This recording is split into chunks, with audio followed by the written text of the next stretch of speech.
Hello friends, मैं हरिन प्रताप सिंह आप सभी लोगों का अपने इस एजुकेशन चैनल पर स्वागत करता हूं। आज हम लोग इस वीडियो में क्लास 12th के इंग्लिश सब्जेक्ट के एक लेसन जिसका नाम है द लास्ट लेसन, इस लेसन के लॉन्गेस्ट टाइम को स्टडी करेंगे। फ्रेंड्स मैंने इसमें जो है 4 इंपॉर्टेंट क्वेश्चंस को लिया है और उसके आंसर को एक्सप्लेन किया है। तो आइए फ्रेंड्स, हम लोग बिना समय गवाए शुरू करते हैं। लेसन का फुल टेक्स्ट तो मैंने ऑलरेडी उसको एक्सप्लेन कर दिया है और ऑलरेडी उसको अपलोड कर दिया है, प्लेलिस्ट में पड़ा हुआ है, आप उसको देख सकते हैं, लेसन को पढ़ सकते हैं। तो उसके बाद चाहे तो ये वीडियो देख सकते हैं। इस वाली वीडियो में केवल हम लोग जो है इस लेसन से संबंधित तो इसके लॉन्ग वैसे टाइप क्वेश्चन को स्टडी करेंगे, जिसमें मैंने 4 महत्वपूर्ण प्रश्नों को लिया है। कि ये फर्स्ट क्वेश्चन स्क्रीन पर आपके सामने है। आइए देखते हैं इसमें क्या पूछ रहा है। इसमें कह रहा है कि how was the last lesson different from early lessons. इसमें कह रहा है कि किस प्रकार जो था वह लास्ट लेसन किस प्रकार जो है डिफरेंट था, भिन्न था या अलग था फ्रॉम अर्लियर लेसन्स, पिछले लेसन से। वह जो लास्ट लेसन था जिसे एम हैमल ने पढ़ाया था वो पिछले लेसन से कैसे भिन्न था।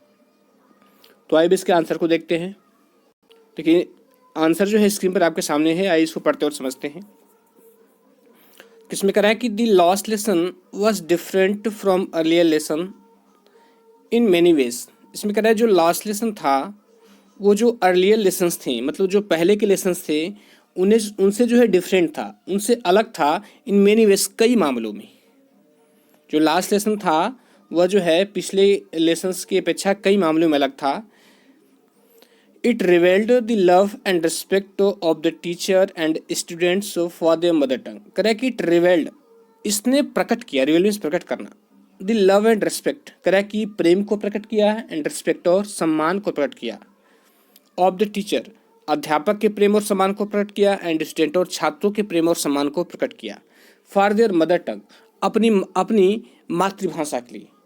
करें कि यह जो लास्ट लेसन था वह टीचर और स्टूडेंट्स दोनों के प्रेम और सम्मान को, उनकी मातृभाषा के प्रति प्रेम और सम्मान को प्रदर्शित किया। नेक्स्ट है कि M Hamel spoke very kindly and taught very patiently. कह रहे कि एम हैमल जो थे, जो टीचर एम हैमल थे, स्पोक वेरी काइंडली, बहुत ही दयालुता पूर्वक बोल रहे थे, एंड टॉट वेरी पेशेंसली, और बहुत ही पेशेंसली पढ़ा रहे थे, मतलब बहुत ही धैर्य पूर्वक पढ़ा रहे थे। He did not scold anybody that day. उस दिन उन्होंने किसी को भी नहीं डांटा, किसी को भी जो है डांटा फटकारा नहीं। इट सीम्ड, ऐसा प्रतीत हो रहा था, एज इफ, मानो कि he wanted to give all that, मानो कि he wanted to give all that, वो उन सभी चीज़ों को दे देना चाहते थे, ही न्यू, जिसे वह जानते थे, बिफोर गोइंग अवे, जाने से पहले। जब वो फ्रेंच लेसन पढ़ाने लगे तो उस दिन इतना मन से पढ़ा रहे थे जैसे लग रहा था उनके पास जो कुछ भी है सब कुछ वो दे देना चाह रहे हैं। He was in his best attire and his iron ruler was no more in use. इसमें कह रहा है कि he was in his best attire, attire means पोशाक। कह रहा है कि वह अपने सबसे अच्छी पोशाक में थे, मतलब सबसे अच्छी पोशाक पहने हुए थे। एंड इस आयरन रूलर, और उनका जो लोहे का जो रूलर था, जो डंडा था जिसका प्रयोग वो पनिशमेंट के लिए करते थे, कि was no more in use, अब उसका कोई उपयोग नहीं रह गया था। This lesson was attended by villagers to show their love and respect for their mother tongue and M Hamel. कह रहा है कि this lesson was attended by villagers, यह लेसन जो था गांव वालों के द्वारा भी अटेंड किया गया, मतलब इस लेसन को गांव वालों ने भी सुना, गांव वालों ने भी पढ़ा, और उन्होंने इस करा कि this lesson was attended by villagers, इस लेसन को गांव वालों के द्वारा जो है अटेंड किया गया, टू शो देयर लव, अपना प्रेम प्रदर्शित करने के लिए, रिस्पेक्ट और अपना सम्मान प्रदर्शित करने के लिए, फॉर देयर मदर टंग, अपनी मातृभाषा के प्रति, एंड एम हैमल, और एम हैमल के प्रति। मतलब उस दिन जो था गांव वाले भी पीछे बेंचेस पर बैठे हुए थे और उस लास्ट लेसन को उन्होंने भी सुना, और वह वहाँ पर इसलिए आए थे ताकि जो है अपनी मातृभाषा के प्रति अपना प्रेम और सम्मान प्रकट कर सके, और मिस्टर एम हैमल के प्रति भी अपना प्रेम और सम्मान प्रकट कर सके, क्योंकि उन्होंने एक लंबे समय तक जो है वहाँ उस विद्यालय में रह करके सेवा की थी।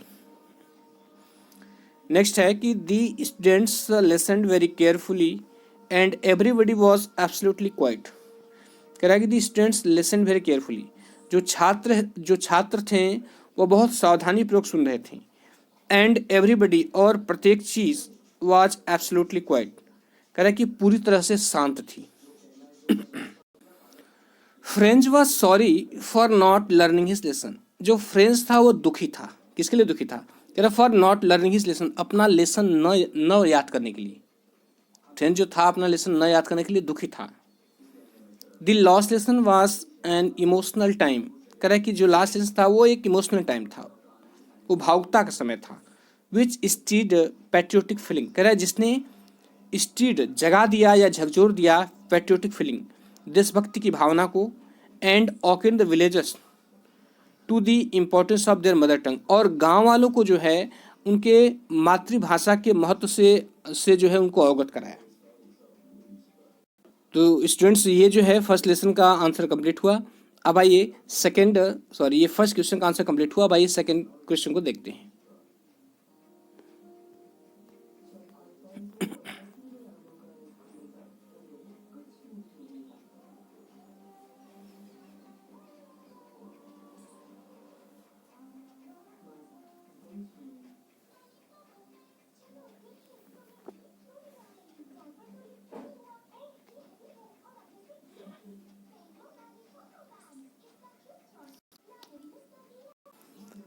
देखिए सेकंड क्वेश्चन आपके सामने है। इसमें पूछ रहा है कि इसमें कह रहा है कि right a character sketch of little French. कह रहा है कि उस छोटे फ्रेंच का जो है करेक्टर स्केच लिखिए, उस छोटे फ्रेंच का चरित्र चित्रण कीजिए। ठीक है, उस छोटे फ्रेंच के बारे में उसका जो है उसके चरित्र के बारे में बताना है, कैरेक्टर के बारे में बताना है। तो आइए देखते हैं। ठीक है, इसका आंसर है कि French was a typical school boy. जो फ्रेंच था वो एक प्रकार का स्कूल का लड़का था, मतलब एक स्कूल जाने वाला लड़का था। ही वॉज केयर फ्री, वह जो है केयर फ्री था, मतलब चिंताओं से मुक्त। And hated to go to school, और वह स्कूल जाने से घृणा करता था।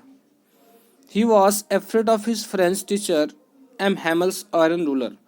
ही वॉज एफ्रेड, वह डरता था, of his French teacher's M Hamel's iron ruler, कि अपने अपने फ्रेंच टीचर एम हैमल के आयरन रूलर से, अर्थात जो फ्रेंच था वो अपने फ्रेंच टीचर की जो उनका लोहे का डंडा था उसके प्रति वह भयभीत रहता था या उनसे डरता था। He was more interested in spending his time outside school. वह जो है कह रहा है मोर इंटरेस्टेड, कहीं ज़्यादा इंटरेस्टेड था या कहीं ज़्यादा रुचि रखता था इन स्पेंडिंग हिज टाइम, अपने समय को व्यतीत करने में, आउटसाइड स्कूल, स्कूल के बाहर। अर्थात वो अपने अधिकांश समय को जो है स्कूल के बाहर व्यतीत करने के लिए अत्यधिक उत्सुक था, स्कूल में व्यतीत करने के समय की अपेक्षा। मतलब वह स्कूल में नहीं जाना चाहता था, वह बाहर अपना समय व्यतीत करना चाहता था। मैनी टाइम्स, कई बार, ही मिस्ड स्कूल, उसने स्कूल को मिस किया था, स्कूल को छोड़ दिया था। And went in search of birds egg, और वह चला जाता था in search of birds egg, पक्षियों के अंडों की खोज में। और वॉचिंग द प्रशियन सोल्जर, या प्रशियन सोल्जर्स को देखने के लिए ड्रिलिंग एट द सामिल, जो कि उस सामिल के पास, मतलब आरा मशीन के पास जो ड्रिलिंग कर रहे होते, तो वह जो है वहाँ पर चला जाता, मतलब वह जो है प्राय अपने स्कूल को छोड़ देता और पक्षियों के अंडों की खोज में चला जाता, या जो है प्रशियन सोल्जर को देखने के लिए चला जाता जो कि उस सामिल के पास, अर्थात आरा मशीन के पास जो है वो ड्रिलिंग करते, मतलब अभ्यास करते। ही डिड नॉट रियलाइज, उसे आभास नहीं हुआ, the importance of learning his mother tongue, अपने मातृभाषा को सीखने के महत्व का, मतलब उसे अपनी मातृभाषा के सीखने के महत्व का ज्ञान नहीं था। Till the time his country pass into Prussian hand, तब तक जब तक कि उसका देश जो है प्रशियन के हाथों में नहीं चला गया। And teaching French was band, और फ्रांसीसी भाषा पढ़ाना जो है बैन नहीं कर दिया गया। वह जो है तब तक अपनी भाषा के महत्व से जो है अनजान बना रहा जब तक कि उसका देश गुलाम होकर के प्रशियन के हाथों में नहीं चला गया, और जब तक उसकी फ्रेंच लैंग्वेज को जो है बैन नहीं कर दिया गया, उसको जो है उसको पढ़ाने पर रोक नहीं लगा दी गई तब तक। This came as a thunder bolt to him, ये उसके लिए एक थंडर बोल्ट के समान था, मतलब बिजली की कड़क के समान था। When he came to school, जब वह स्कूल आया, and found it to be his last less French lesson और इससे अपना अंतिम फ्रेंच लेसन पाया। एट दिस पॉइंट, इस बिंदु पर he lamented the loss of his language, कह रहा कि उसने पछतावा किया the loss of his language, अपनी भाषा को खोने पर। कह रहा है कि इस बात पर जो है उसे अपनी भाषा के खोने पर वह जो है पछतावा किया। His entire perspective towards the language and the teacher changed। कह रहा है कि his entire perspective, उसकी संपूर्ण धारणा towards the language, भाषा के प्रति, and the teacher, और अध्यापक के प्रति changed, बदल गई। भाषा के प्रति और अध्यापक के प्रति जो है उसकी संपूर्ण जो धारणा थी वह बदल गई। He was surprised, वह आश्चर्यचकित हो गया, to learn, सीख करके, and understand, और समझ करके, एवरीथिंग, हर चीज को, ऑन द लास्ट, अंतिम दिन, मतलब उसे आश्चर्य हुआ कि अंतिम दिन जो टीचर उसे पढ़ा रहे थे उसे हर सब कुछ समझ में आ रहा था। रेकियन did not find M Hamel strict, और वह एम हैमल को जो है स्ट्रिक्ट भी नहीं पाता है, मतलब कठोर भी नहीं पाता है ड्यूरिंग द लेसन के दौरान। मतलब वह पाता है कि जो एम हैमल है पढ़ाते समय अब पहले की तरह वह कठोर भी नहीं थी, डंडे का यूज नहीं कर रहे थे। He was not able to understand the severity of war and wondered whether the pigeons would be made to coo in the German। कह रहा कि he was not able to understand the severity of war, कह रहा कि वह युद्ध की गंभीरता को समझने में असमर्थ था, वह युद्ध की गंभीरता को समझने में असमर्थ था। एंड वंडर्ड, उसे आश्चर्य हो रहा था कि whether the pigeons would be made to coo in German, कि क्या कबूतरों को भी जर्मन में कुहुकना सिखाया जाएगा। उसके दिमाग की बात भी आई कि क्या ये लोग जो है कबूतरों को भी जर्मन में कुहुकना सिखाएंगे या कबूतरों को भी जर्मन में बोलना सिखाएंगे। ये सेकंड लेसन कंप्लीट हुआ। अब आइए थर्ड लेसन को देखते हैं। सॉरी, ये सेकंड क्वेश्चन कंप्लीट हुआ। अब आइए थर्ड क्वेश्चन को देखते हैं। लेकिन नेक्स्ट क्वेश्चन है, everybody in the last lesson is filled with regret comment. इसमें कह रहा है कि everybody in the last lesson is filled with regret भी पश्चाताप। कह रहा है कि उस लास्ट लेसन में प्रत्येक व्यक्ति जो था वो पश्चाताप से भरा हुआ था। कह रहा है उस जो लास्ट लेसन एम हैमल पढ़ा रहे थे उसमें प्रत्येक व्यक्ति जो है पश्चाताप से भरा हुआ था। रिग्रेट मीन्स पश्चाताप। तो कह रहा है कि कमेंट, इस बात पर टिप्पणी करिए, इस बात पर आप अपना कुछ टिप्पणी दीजिए। तो ये देखते हैं आंसर को। देखिए आंसर आपके सामने है। The order from Berlin brought a sense of shock and surprise in the class। कह रहा है कि जो बर्लिन से ऑर्डर आया था, क्या ऑर्डर आया था कि अब फ्रेंच की जगह जो है जर्मन पढ़ाया जाएगा, ठीक है। तो कह रहा है कि the order from Berlin brought, जो बर्लिन से जो ऑर्डर आया था, brought a sense of shock and surprise in the class. Class में एक शॉक लेकर आया, सरप्राइज और आश्चर्य लेकर आया। मतलब लोगों को एक सदमा लगा और आश्चर्य भी हुआ। जो ऑर्डर बर्लिन से आया था, बर्लिन से कौन सा ऑर्डर आया था? बर्लिन से ये ऑर्डर आया था कि जो है अब फ्रेंच के स्थान पर जर्मन पढ़ाया जाएगा। एज पर द ऑर्डर के अनुसार this was the last French class, यह अंतिम फ्रेंच क्लास थी। Alsace and Lorraine had been captured by the Prussians. जो एल्सास और लॉरेन जो नगर थे वो प्रशियन के द्वारा कैप्चर कर लिया गया था, उनको जो है गुलाम बना लिया गया था, उनको जीत लिया गया था। So only Germans was to be taught in the school. इसलिए स्कूल में जो है केवल जो है जर्मन को पढ़ाया जाना था। This made all the distinguished village elders feel guilty of ignoring their mother टंग। कह रहा है कि इस बात ने जो है मेड द ऑल डिस्टिंग, सभी विशेष विलेज एल्डर्स, गांव के बड़े लोगों को फील गिल्टी, उन्हें जो है गिल्टी फील हुआ, अर्थात उन्हें अपराध बोध हुआ of ignoring their mother tongue, अपनी मातृभाषा को इग्नोर करने के कारण। इग्नोर मतलब ध्यान न देने का, मतलब इससे जो है जब इन लोगों को मालूम चाहे नहीं अब फ्रेंच नहीं पढ़ाया जाएगा, जर्मन पढ़ाया जाएगा, तो जितने भी वहाँ गांव के बड़े लोग थे जिसने जो है उस भाषा को, फ्रेंच भाषा को सीखने में रुचि नहीं दिखाई थी पहले या उतना महत्व नहीं दिया था, सभी लोग जो है गिल्टी फील कर रहे थे, अर्थात सभी लोगों को जो है इस पर दुख हो रहा था। नेक्स्ट है, कह रहा है कि सो इस प्रकार they all came to the class, वे सभी क्लास में आए हुए थे, to show their love and respect, अपने प्रेम को एंड रिस्पेक्ट और सम्मान को प्रदर्शित करने के लिए, फॉर देयर मदर टंग, अपनी मातृभाषा के प्रति, and French teacher M Hamel, और फ्रांसीसी टीचर एम हैमल के प्रति।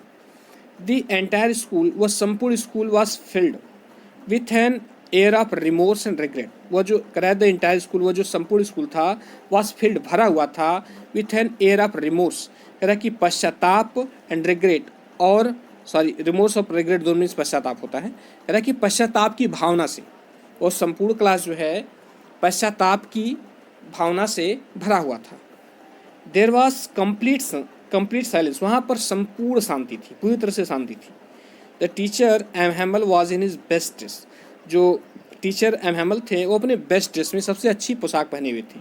And was full of emotions, और वह भावनाओं से ओतप्रोत थी।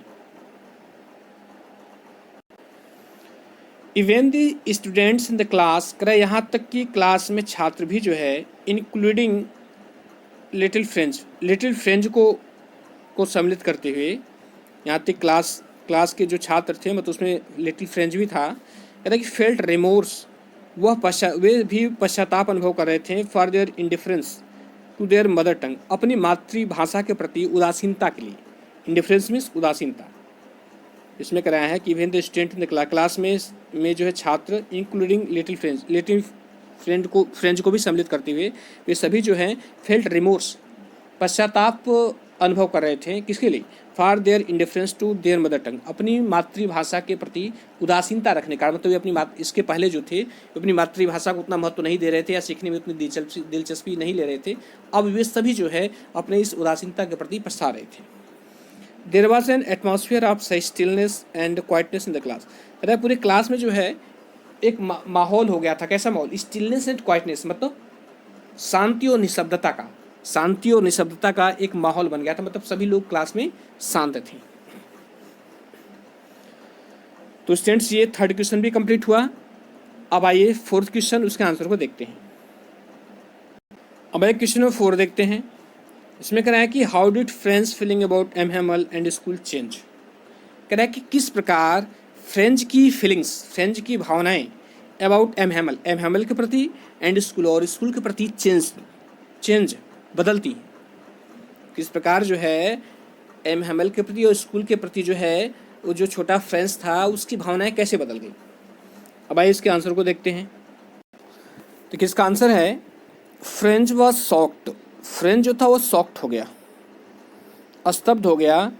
When M Hamel told the students, जब एम हैमल ने छात्रों से कहा about the order from Berlin से आए हुए उस ऑर्डर के बारे में जो उन्होंने बताया, and that it was their last French lesson, और ये बताया कि यह उनका जो है अंतिम फ्रेंच लेसन है।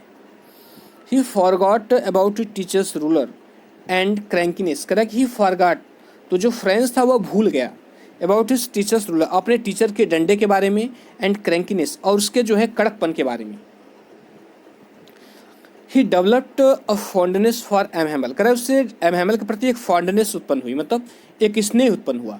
At the troubling idea of being separated from him for ever, कह रहा है किस कारण? At the troubling idea of being separated from him for ever, उनसे सदैव के लिए अलग होने के विचार के कारण। इसमें कह रहा है कि he developed fondness for M Hamel के प्रति उसके अंदर एक फॉन्डनेस उत्पन्न हुआ, एक स्नेह उत्पन्न हुआ। क्यों उत्पन्न हुआ? कह रहा है at the troubling idea of being separated from him for him सदैव, कह रहा है कि उनसे सदैव से अलग होने के इस कष्टदायक विचार के कारण।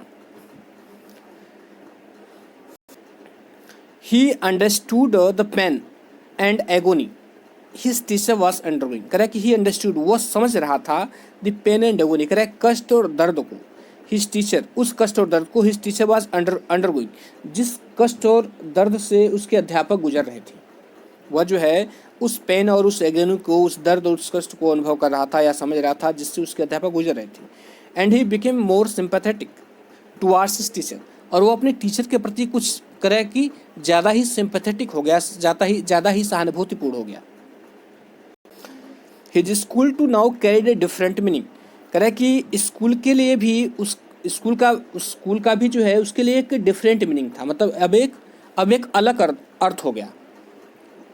अब उसके लिए जो है स्कूल का भी एक अलग अर्थ हो गया। अब जो स्कूल के इसके पहले जो प्रतिभावनाएं थी, वह स्कूल जाना नहीं चाहता था, जो भाई भावनाएं थी अब वो बदल चुकी थी।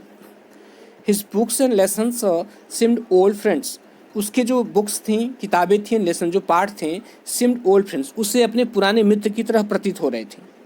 whom he could not give up, जिसे वह त्यागेगा नहीं या जिसे वह नहीं त्याग सकता। he realized with pain, उसने दर्द के साथ महसूस किया कि how much French meant to him, कि उसके लिए फ्रेंच का क्या मतलब है या कि उसके लिए फ्रेंच का कितना महत्व है।